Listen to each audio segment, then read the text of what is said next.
Essa live é uma iniciativa, é uma promoção do Sindicato dos Engenheiros no Estado de São Paulo. E ela tem sido feita, várias aí toda semana, uma iniciativa dos funcionários e dos diretores do sindicato, que se encontram inclusive em home office, e também sempre uma diretriz aí do nosso presidente Murilo Campos Pinheiro, né, que ele sempre deseja que os assuntos de maior importância sejam debatidos aí por todos aí por todos na nossa categoria, né?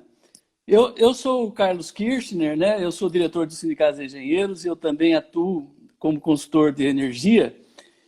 E é um prazer estar trazendo aqui o Luciano Rosito, né? Que é um especialista em iluminação pública, é um companheiro que eu tenho participado desde 2009 em várias iniciativas. Então, Luciano, muito bem-vindo e faça então sua saudação aqui.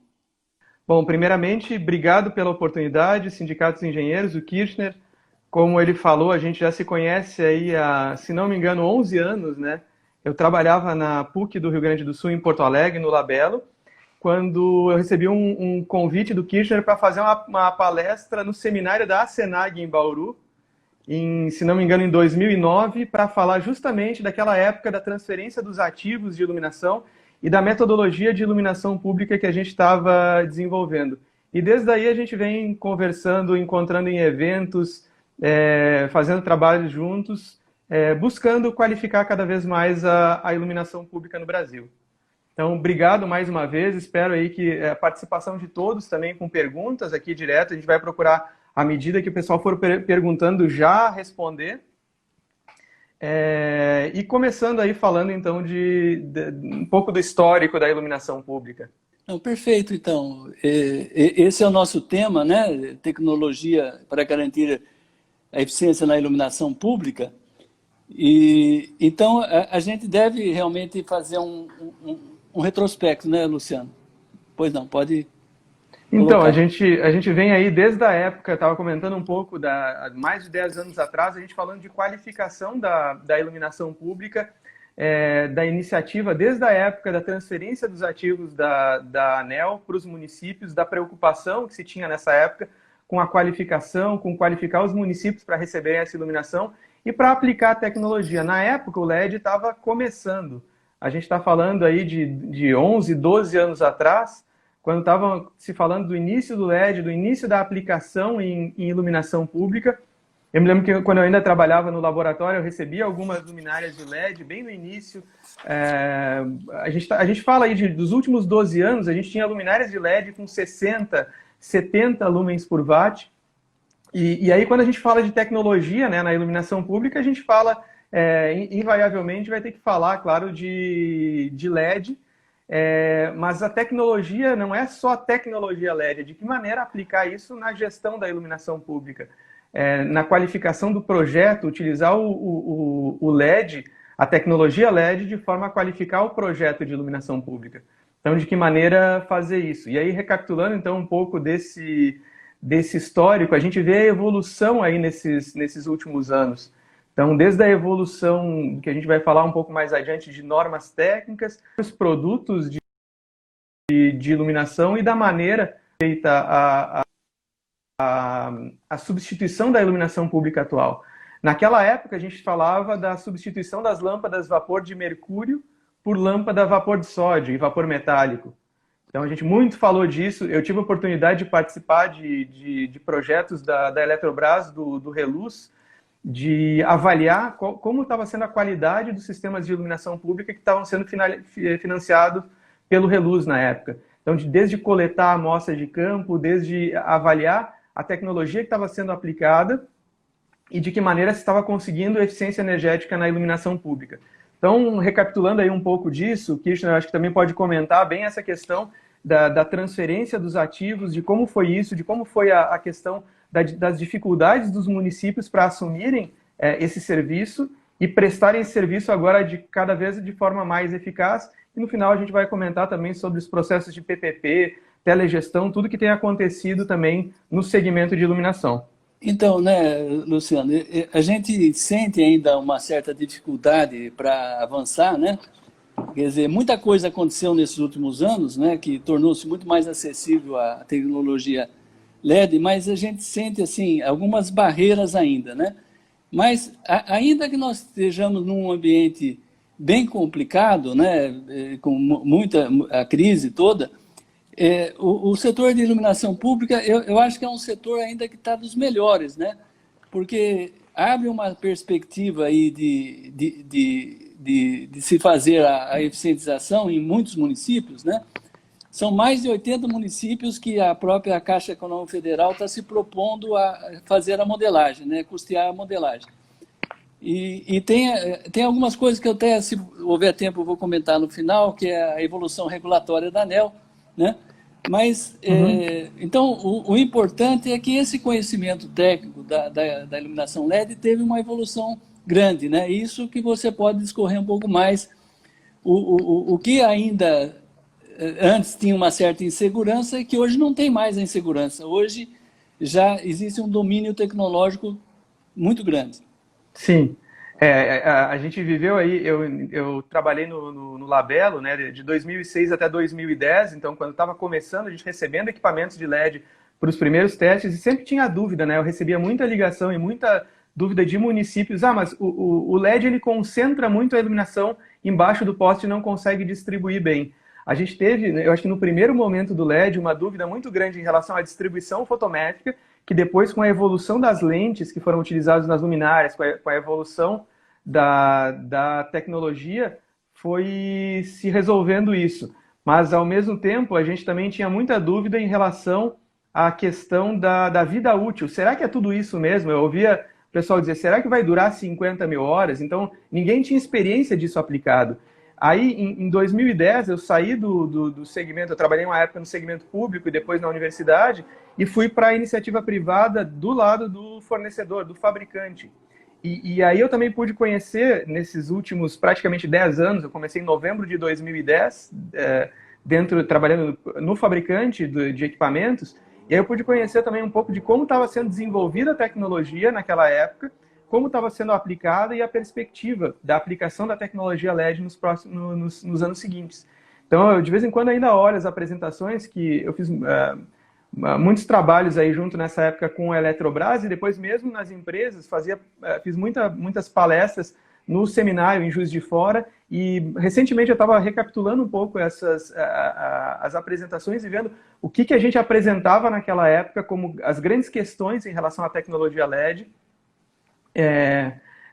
Justamente que o professor Cardoso está comentando aqui a questão da segurança, da substituição, de como as pessoas se sentem com uma luz branca de maior qualidade e provando isso para as pessoas conhecerem essa tecnologia ao longo do tempo. Eu me lembro que nos primeiros trabalhos que eu fiz com LED, a gente saía a campo para fotografar o antes, então com uma camisa branca aqui, com balões, com cores, com flores, com sombrinhas coloridas, a gente demonstrava como era a reprodução de cor da lâmpada a vapor de sódio, uma reprodução de cores baixa, e a reprodução de cores do LED, como as pessoas conseguiriam distinguir melhor as cores e se sentirem mais seguras na cidade. Então, acho que teve um tempo muito bom e muito grande de maturação da tecnologia, de vencer certas barreiras, certas dúvidas, e muitas dúvidas também se tem hoje em relação ainda à evolução da tecnologia e de que maneira a gente está aplicando também, e muitas outras dúvidas novas em relação a sistemas de telegestão e outras tecnologias que estão sendo aplicadas em iluminação pública.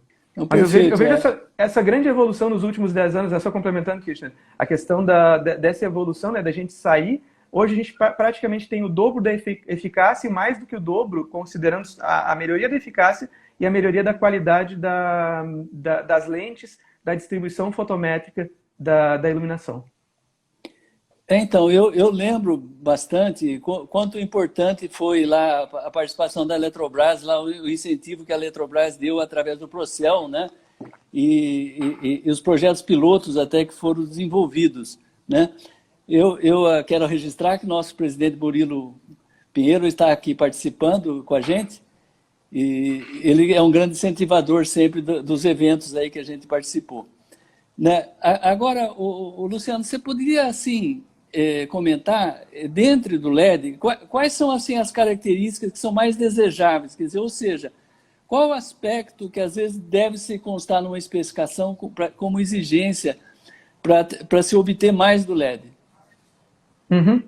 Eu vou começar assim, justamente pela questão que eu levanto, que a gente tem que mudar um pouco esse conceito, mas quando o Kirchner fez essa pergunta, quem trabalha e quem acompanha também, principalmente os editais, a gente fala muito de uma eficácia alta, de um lumen por watt muito alto.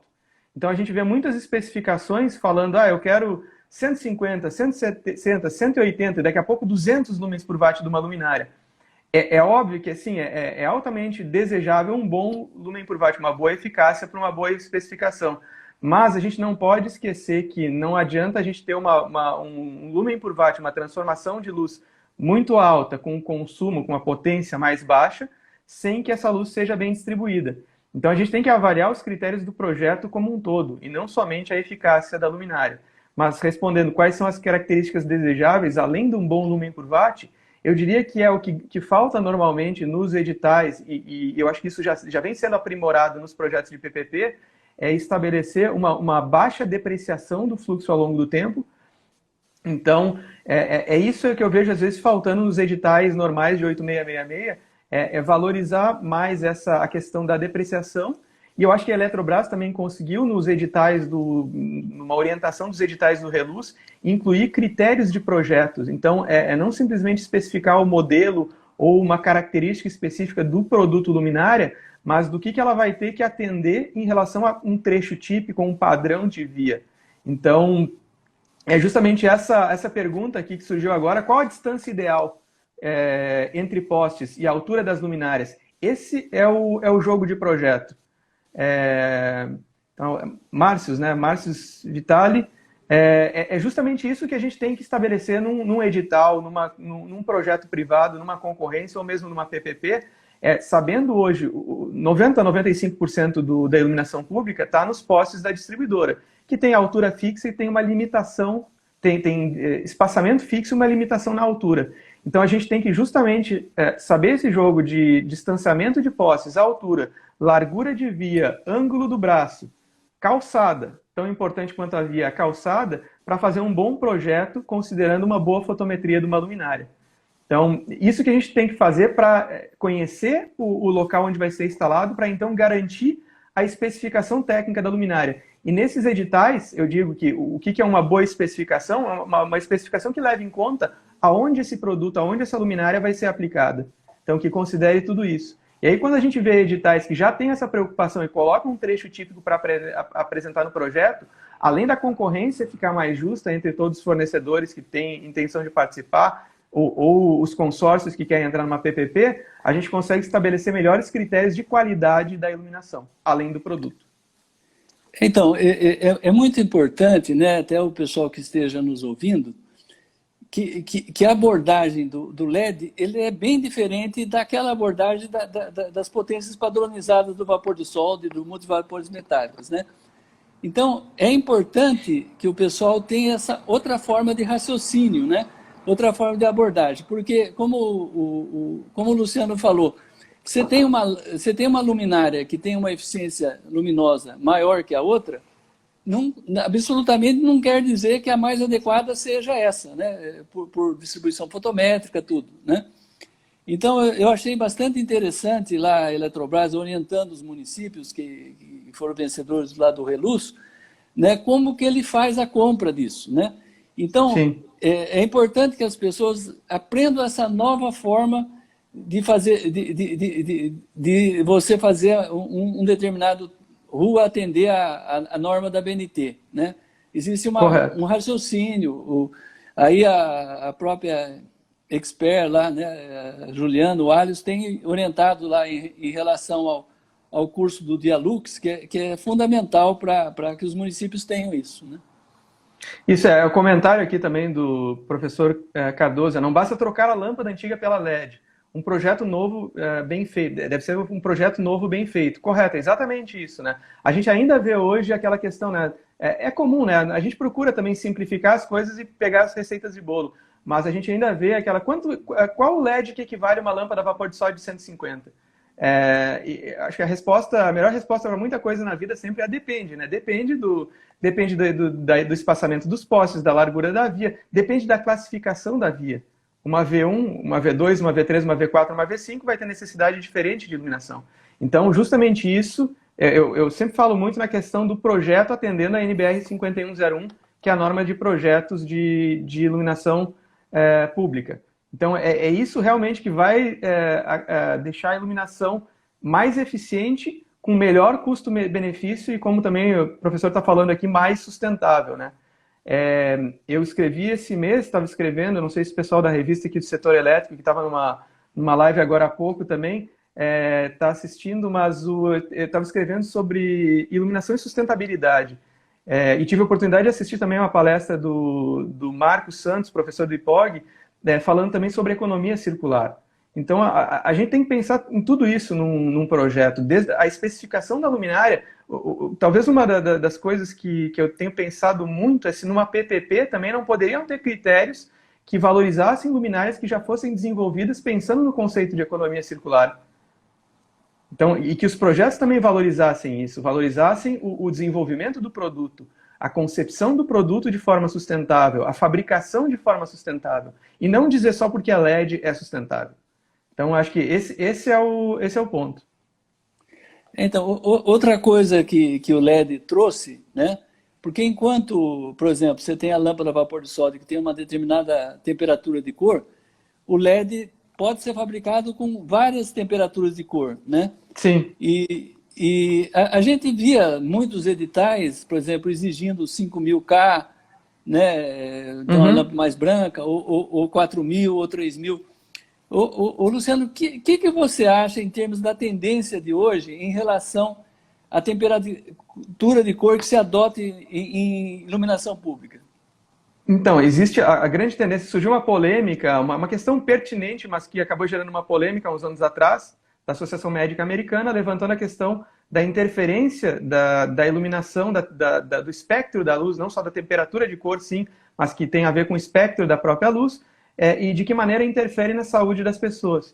Então, a partir disso, acho que foi, independente da razão disso, mas se foi acertado na época ou não, eu acho que gerou uma discussão muito pertinente e uma tendência hoje de utilização de temperatura de cor entre 3.000 e 4.000 Kelvin. A gente já vê projetos de PPP em V4 e V5 já especificando e já designando no projeto temperatura de cor mais baixa de 3.000 Kelvin e talvez em avenidas temperatura de cor de 4.000 Kelvin. Então, eu acho que a grande tendência é essa nas cidades. A gente vê muita coisa ainda em 5.000 Kelvin.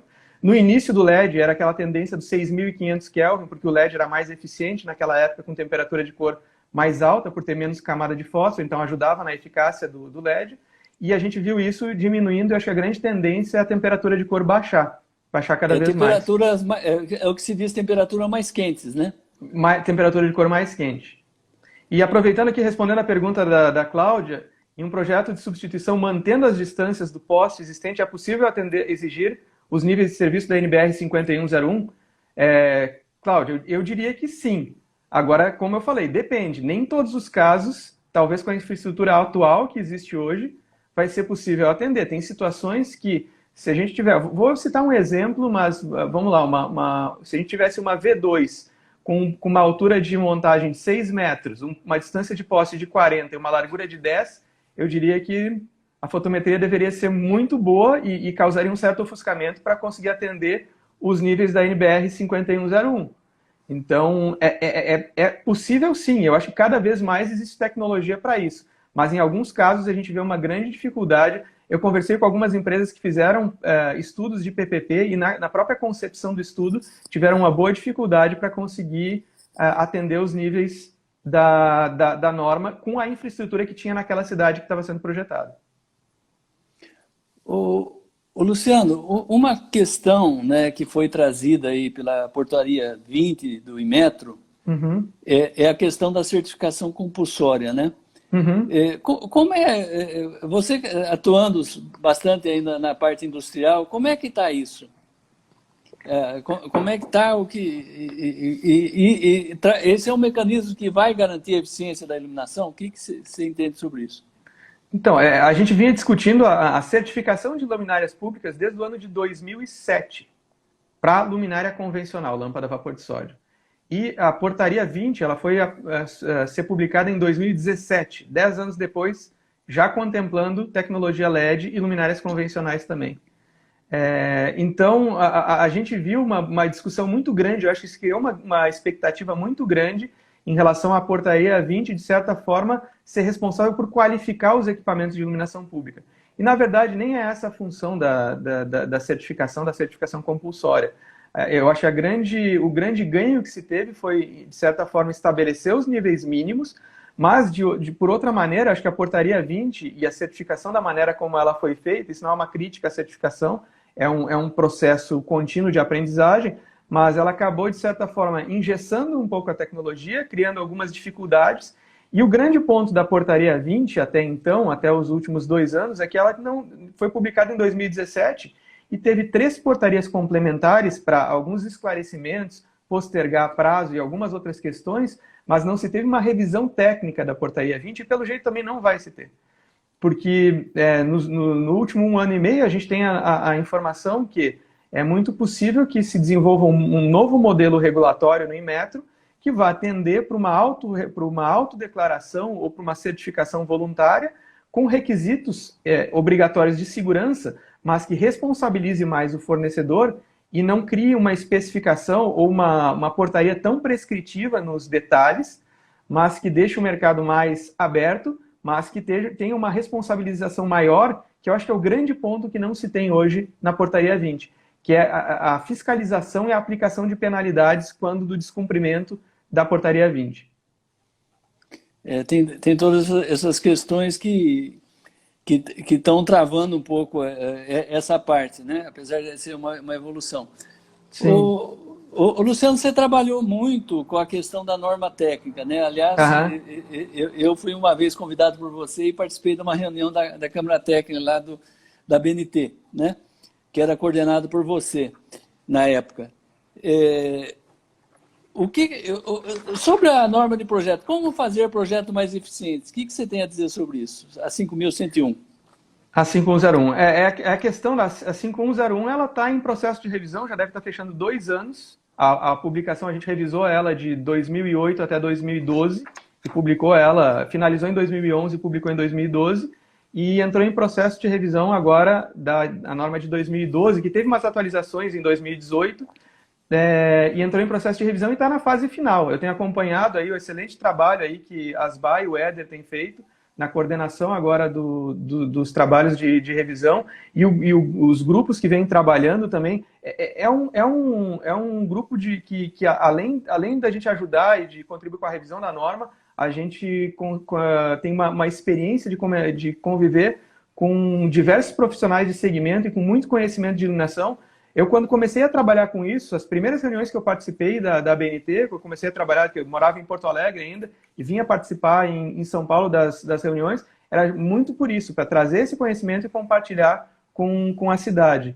Então, o que eu vejo agora é uma necessidade, sim, de evoluir nas questões que talvez ficaram em dúvida e aprimoramentos da NBR 5101, e de conseguir, a pergunta da Rita, né, de conseguir que uma norma técnica, que essas questões técnicas traduzam em bem-estar para o cidadão comum. É justamente isso, aproveitando o link da pergunta da Rita com a colocação da pergunta do Carlos, é que a 5101, à medida que agora ela entra em consulta pública e seja revisada, que cada vez mais ela consiga traduzir um projeto de iluminação em segurança e bem-estar para o cidadão comum que não conhece, que simplesmente paga a contribuição de iluminação pública e quer uma iluminação de qualidade. É favorecer cada vez mais a iluminação, talvez esteja na moda o termo, mas independente do termo, do Human-Centric Lighting ou outros termos, talvez até mais atuais, mas que a iluminação seja voltada para a necessidade das pessoas. Então, eu acho que o trabalho que tem sido conduzido está muito alinhado com isso, essa revisão da NBR 5101, de traduzir isso na melhoria da qualidade da iluminação para as pessoas que a gente custeia esse serviço, né? Então, a gente tem que exigir uma iluminação de qualidade. Então, a norma tem que traduzir isso. A norma é feita, não é para atender 30 lux numa V1, ou agora que vai mudar vai ser mais valorizado ainda a luminância, o candela por metro quadrado, que é a luz refletida, que é o que a gente enxerga, mas não é simplesmente para atender um índice. Esse índice surgiu da necessidade visual das pessoas, da necessidade de atender esses índices para as pessoas circularem pela cidade de maneira segura, e principalmente o pedestre circular de maneira segura. Então, de que maneira agora na revisão da norma a gente traduz isso em melhor qualidade da iluminação? Só complementando, eu estava vendo agora, essa semana eu estava vendo um vídeo, quem puder também, tiver interesse, um vídeo sobre o futuro da iluminação do Lighting Research Center, e vários pesquisadores, diretores do Lighting Research Center estavam falando sobre o que é o futuro da iluminação. E um dos diretores da parte de transporte lá estava falando justamente do que está acontecendo agora nesse período de pandemia. Então, o tráfego está fluindo melhor em certos locais, não tem tanta gente nas ruas. Então, ele estava falando um pouco do que é a tendência dos faróis dos carros. Talvez de utilizar um farol mais potente para iluminar mais, claro, sem ofuscar as pessoas, mas que garanta segurança, porque a gente está circulando em locais que tinham um volume de tráfego muito alto em determinados horários, a velocidade está maior. Então, a gente precisa também ter mais precisão, ter mais acuidade visual para conseguir também circular de maneira segura nas cidades com uma velocidade maior de tráfego. Então, é interessante, né? A gente vê até o que esse momento está representando em diferenças da maneira que a gente percebe a iluminação das cidades. Luciano, eu vou comentar um pouquinho agora sobre telegestão. A telegestão, ela vem sendo agora gradativamente incorporada como projeto associado ao LED. E tem o caso do município de São Paulo, que fez um contrato de concessão prevendo todas as luminárias, quer dizer, as mais de 600 mil luminárias que tem em São Paulo vão ter a telegestão. Então, até o Oswaldo Passador, o colega nosso, está fazendo uma pergunta, como funciona o sistema de controle das luminárias. Eu queria assim, comentar, né, quer dizer, o fato de deixar de usar o relé fotoelétrico, fotocontrolador, né, que acende e apaga a luz. Tem um outro sistema para acender ou apagar a luz, né? E tem um sistema de dimerização de madrugada, né? Então, uma coisa, um avanço, eu vou ainda comentar alguns avanços da parte regulatória, né, da parte lá da ANEEL. Então, um avanço importante para a telegestão foi a ANEEL criar regulamentos que, de fato, quando você reduzir durante a madrugada, dê uma redução na tensão e no fluxo luminoso, e que vai resultar numa redução do consumo de energia elétrica, a ANEEL então está regulamentando como fazer isso, como colocar essa medição e como que a distribuidora poderá fazer as suas verificações para concordar que o município pague menos, né? Porque, então, tirando um retorno financeiro da telegestão, ou seja, podendo economizar na conta de energia elétrica. Mas, então, eu gostaria que você complementasse sobre esse assunto. Ok, telegestão é um tema, acho que justamente como a tecnologia também ajuda na iluminação pública, o que vem de tecnologia por aí. Eu acho que as PPPs também, que já estão em curso e que estão começando ou que estão sendo planejadas, também sempre consideram o sistema de telegestão. A gente vem aprendendo bastante nessa área. O exemplo também de São Paulo, que prevê telegestão em toda a cidade. Existe muita dúvida ainda sobre isso. Eu acho que o grande avanço aí, talvez dos últimos 2 anos, foi essa publicação aí e a discussão que a ANEEL abriu sobre a operacionalização do artigo da Resolução 414, que trata dessa redução de carga e da oportunidade que se tem de não só de economia de energia, mas de uma medição de uma forma mais justa e correta e com mais tecnologia para apurar os valores a serem pagos de energia elétrica em iluminação pública.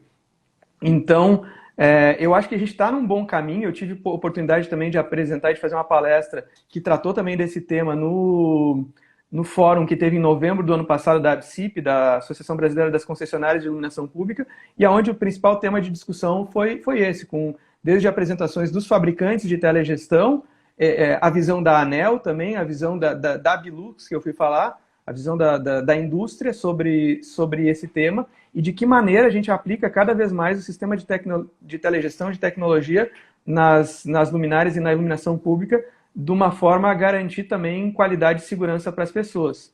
eu acho que essa forma de medição, e talvez o que o Kirchner vai falar agora também um pouco sobre a revisão aí que a ANEEL está fazendo nos regulamentos, eu acho que isso aí vai também ajudar bastante aos municípios terem segurança para investir em telegestão, as empresas que fabricam também se adequarem de uma forma quanto menos traumática possível, melhor. A gente aprender com os erros e com as questões da portaria 20 também é muito bom, de não estabelecer testes, certificações ou padrões engessados e que só algum país atenda. A gente está alinhado com as boas iniciativas nacionais e internacionais.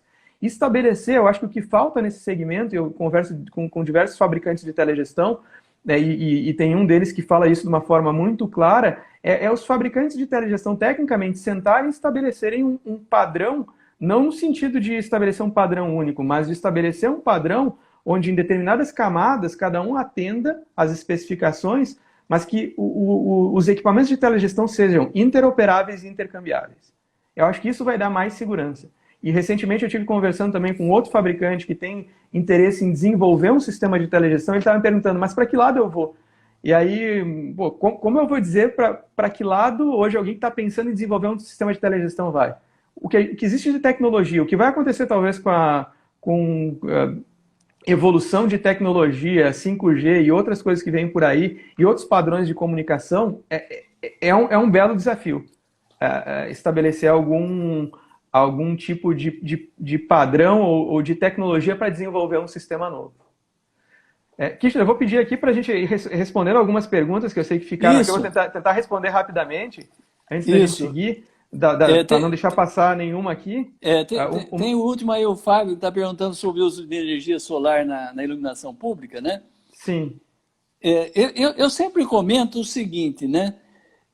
Que a gente tem sempre na cabeça. A tarifa da energia elétrica para a iluminação pública, ela normalmente é cerca de 50% a 55% da tarifa normal que a prefeitura paga para os demais prédios, os prédios públicos, né? Então, quando o pessoal fala, vamos pôr energia solar, eu falo, tudo bem, pode pôr energia solar, só que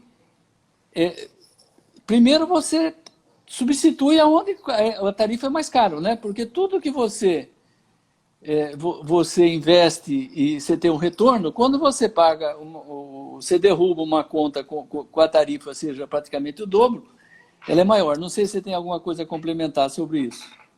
Eu acho que a grande tendência é cada vez mais utilizar energia solar em iluminação pública. Eu acho que por essas questões de tarifa realmente não se desenvolveu tanto, mas existe muita oportunidade. Eu acho que talvez como, não sei se dá para comparar, mas é como o LED também, existiam essas questões há uns anos atrás. Será que o LED é viável? Eu acredito que até cada vez mais a tecnologia solar vai ser viável e vão ter mais investimentos.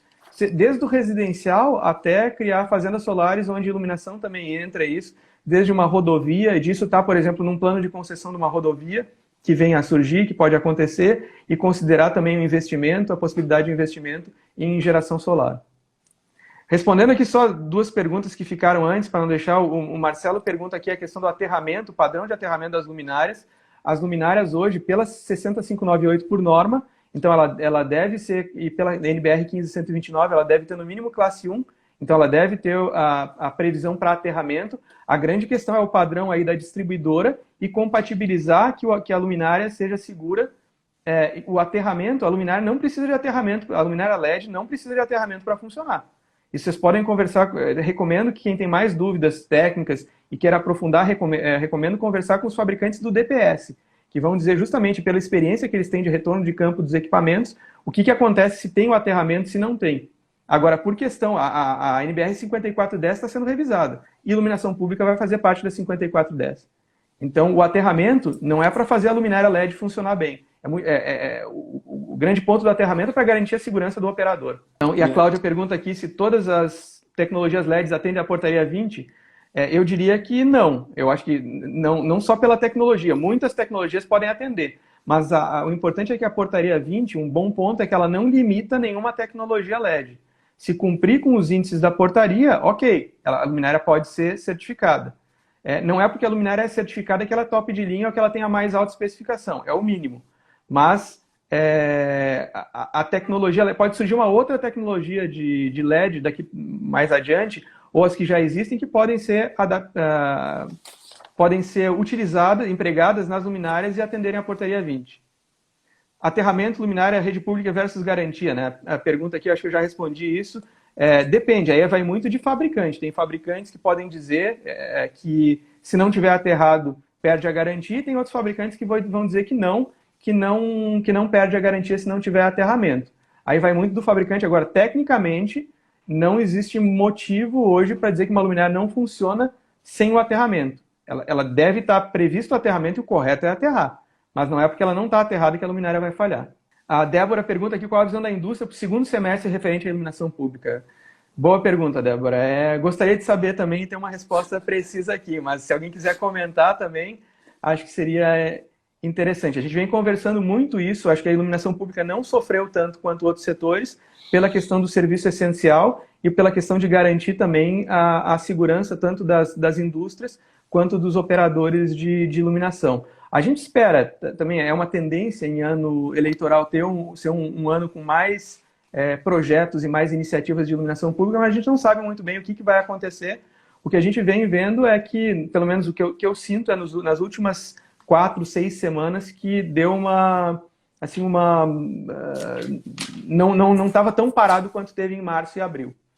Então, mas gostaria muito de saber aí, a gente tem uma boa expectativa para o segundo semestre. Espero que a coisa volte com mais força do que foi agora esse início de ano. Quando sai a revisão da 5101, também a expectativa é que ela vá para a consulta pública nas próximas semanas ou meses, mas que ainda esse ano seja publicada a revisão. Questão da energia solar, eu acho que a gente já... O Edilson Reis, ele está falando do CCO, respectivo Big Data, né? Uhum. Nós estávamos falando da telegestão e a telegestão é associada ao CCO, né? Pode comentar alguma coisa sobre isso, Luciano? CCO e Big Data.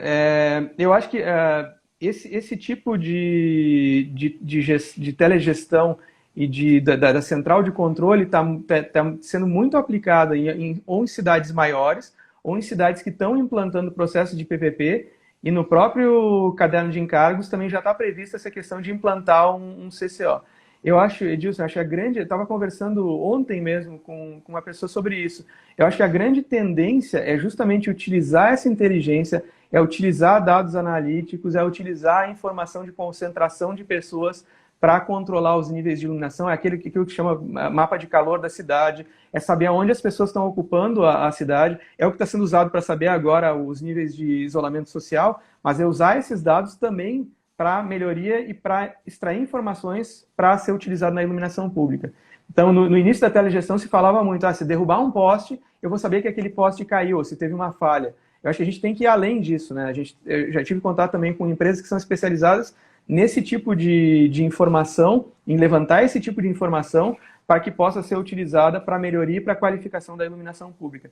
Então, saber, por exemplo, não só se deu um acidente, mas se tem uma movimentação maior, por exemplo, numa avenida onde está tendo algum tipo de evento ou alguma situação diferente do normal, aquela via que, por exemplo, foi classificada como uma V2 hoje pela 5101, por esse volume de tráfego, ela vira uma V1 e talvez exija um nível de iluminação maior. Então, rapidamente, com esses alertas, com esse sistema de inteligência, já é possível ou ter esse sistema programado automaticamente para melhorar o nível de iluminação, ou que o gestor, ou que o responsável pela PPP já tome uma atitude em relação a isso praticamente imediatamente. Então, Luciano, eu assim queria comentar, porque às vezes a gente conversa com o pessoal de um município, de outro município, e o pessoal pergunta se a gente é a favor da PPP, não é a favor da PPP, né? O que eu sou radicalmente contra, né, é deixar um parque de iluminação obsoleto, né? Se a pessoa viabiliza com a PPP, ótimo. Se ela viabiliza com locação de ativos, muito bom. Se ela com outra forma de financiamento, porque chega a ser uma coisa indecorosa, né? Você pagar uma fatura sabendo que podia pagar metade, né?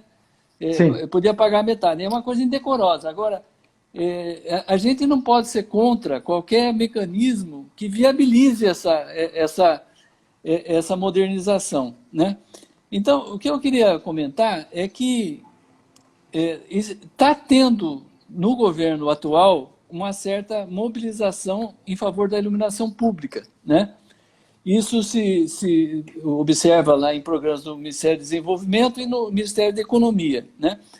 Tem a atuação aí da Secretaria de Parceria Pública, para Investimentos, né? E da parte da ANEEL, né, eu vou comentar aqui da parte da ANEEL, a ANEEL promoveu uma consulta pública, né? Eu vou só dar uma pincelada aqui, né? Coisas que nós falávamos lá no curso na época do EasyTech. Mas, por exemplo, contrato de fornecimento e acordo operativo, né? Duas coisas que a gente tinha uma preocupação, que eu dei até aula sobre isso. A ANEEL passou uma régua nisso, passou uma régua. Não tem mais contrato de fornecimento, não tem mais acordo operativo. Ou seja, o contrato é o contrato padrão lá de adesão, né? E o acordo operativo troca por uma norma da distribuidora, né? A memória de cálculo, que sempre a gente cobrou, vai ser obrigatória. Tem que apresentar a memória de cálculo da fatura cobrada por estimativa, né? Que a grande parte da iluminação pública é por estimativa. E o município tinha que pagar qualquer coisa. Agora tem a memória de cálculo. Torna obrigatório todas as praças, vai ter que ter medidor, vai ter que ter medição. Então, se tiver um circuito exclusivo, que é o caso de uma praça, vai ter que ter medidor. Proíbe o encontro de contas, né, que era uma outra coisa da arrecadação da CIP, que a distribuidora retinha lá para se autopagar, né, acaba com isso. Não pode também cobrar taxa de arrecadação, né. O que a distribuidora arrecada de tributo, ela vai ter até dia 10 dias úteis no mês seguinte para repassar para o município. Isso se o município não colocar na lei dele é um prazo menor, né, mas ficava aquele negócio solto, que eu tinha que repassar, mas não sabia quando, né? Outra coisa importantíssima, não precisa apresentar, não precisa ficar esperando apresentar projeto para fazer troca quando for de menor potência, a hora que você está fazendo a eficientização, ou até, mesmo que seja de maior potência, até um determinado limite, não vai precisar apresentar projeto, né? E a outra coisa, que também outra coisa super importante, da mesma forma que equacionar a telegestão é importante para garantir que o investimento vai ter retorno, quando você fizer a eficientização, faz a eficientização, informa até dia 15 daquele mês que fez a eficientização, a distribuidora necessariamente tem que no mês seguinte já reduzir a conta. Se ela não reduzir a conta, ela vai ter que devolver em dobro depois, né? Então, não parece tão importante, mas é super importante. Para quem vai investir, para quem vai pôr dinheiro para modernizar, a insegurança que havia antes, que a pessoa faz o investimento e depois a distribuidora não reconhece a redução de consumo, é terrível, né? Então, toda essa parte regulatória da ANEEL, que já está definida pela ANEEL, está faltando só entrar na reunião da diretoria agora, né? É uma coisa da maior importância, que eu acredito, nessa somatória de esforços, né? Então, se o município hoje consegue fazer a modelagem, a sua estruturação para fazer uma PPP, tem incentivo da Caixa Econômica Federal, né, para fazer essa estruturação, fazer uma licitação, né, e viabilizar, né, fazer uma concessão, às vezes, de 15 anos, 20 anos, no máximo, né, e viabilizar, então, que num prazo de 3, 4, 5 anos no máximo, vai trocar tudo, né? Vai trocar tudo, ou seja, vai possibilitar ter a eficientização. Então, eu acredito que existam, né, existam mecanismos que favorecem a isso, né? A gente acredita que na eleição que vai haver aí para prefeitos, né, esse ano ainda, vai sair das propostas dos candidatos, deve sair, né, porque eu acho que é quase uma obrigação, alguém que vai se candidatar a ser prefeito e falar que não vai derrubar o consumo pela metade, derrubar a conta pela metade, e melhorar a qualidade, melhorar a segurança, melhorar o bem-estar da população, né? Então, ele é uma coisa com certeza necessária, né? É necessária e tem que ter um apoio, né? Nós que atuamos no setor de iluminação pública, nós temos que levar essas propostas, porque existem mecanismos. Quer dizer, hoje a dificuldade que nós temos é muito inferior à dificuldade que havia alguns anos atrás, né? As coisas são concretas. Fazer telegestão, além de poder associar um serviço acessório que depois pode dar uma receita a mais, né? As coisas essenciais dela, de poder fazer a medição, aproveitar o período noturno, quer dizer, todos aqueles mecanismos, elas criam uma segurança maior, né? Uma segurança regulatória, uma segurança jurídica, que vai se conseguir amortizar o investimento, quer dizer, vai se gastar dinheiro para modernizar, mas vai se conseguir, num determinado tempo, 5, 6, 8 anos no máximo, coisas assim, você consegue pagar com o dinheiro que você economizou, né? Então, isso é uma mensagem que eu queria deixar aqui também sobre esse assunto aí.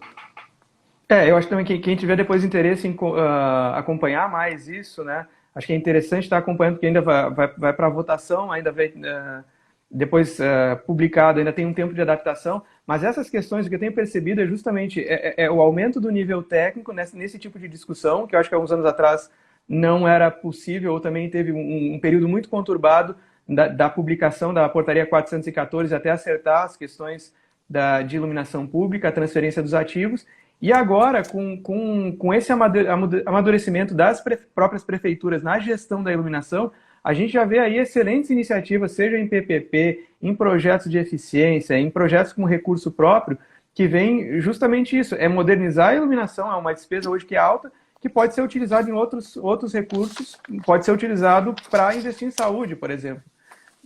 E não ficar pagando conta de energia de lâmpada ineficiente, lâmpada obsoleta. Então, acho que essa é a grande tendência, sim. Aproveitando aqui para responder mais umas perguntas, Kirchner, o Jefferson aqui pergunta, a portaria 20 tende a ser cancelada? Segundo o Inmetro, sim, é questão de tempo. Mas a gente não sabe como vai evoluir essa questão do novo modelo regulatório. Mas chegaram a falar em revogaço de portarias, então a gente não sabe em quanto tempo, mas isso foi dito pelos diretores do Inmetro na época que sim, em algum momento, nos próximos anos, seria cancelada. Até por isso que não tem sido também atualizado. O professor Cardoso pergunta aqui quanto à reciclagem do LED é eficiente.